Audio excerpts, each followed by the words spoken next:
شروع اللہ کا نام لے کر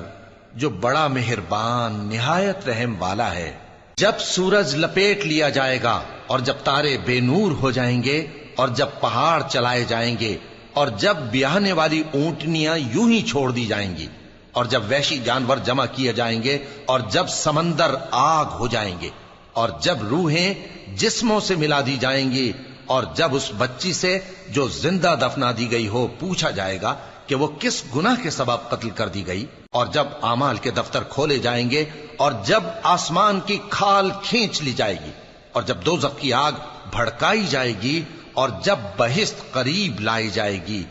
تب ہر شخص معلوم کر لے گا کہ وہ کیا لے کر آیا ہے۔ پس میں ان ستاروں کی قسم کھاتا ہوں جو پیچھے ہٹ جاتے ہیں اور جو سیر کرتے اور غائب ہو جاتے ہیں، اور رات کی قسم جب وہ پھیلنے لگتی ہے، اور صبح کی قسم جب وہ نمودار ہوتی ہے، کہ بے شک یہ قرآن اس فرشتہ عالی مقام کا سنایا ہوا پیغام ہے جو صاحب قوت ہے، مالک عرش کے ہاں اونچے درجے والا ہے، سردار ہے، ساتھ ہی امانت دار ہے۔ اور مکے والو، تمہارے رفیق یعنی ہمارے پیغمبر صلی اللہ علیہ وآلہ وسلم دیوانے نہیں ہیں، اور بے شک انہوں نے اس فرشتے کو آسمان کے کھلے کنارے پر دیکھا ہے، اور وہ غیب کی باتوں کے ظاہر کرنے میں بخیل نہیں،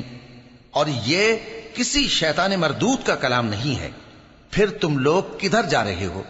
یہ قرآن تو تمام جہانوں کے لیے نصیحت ہے،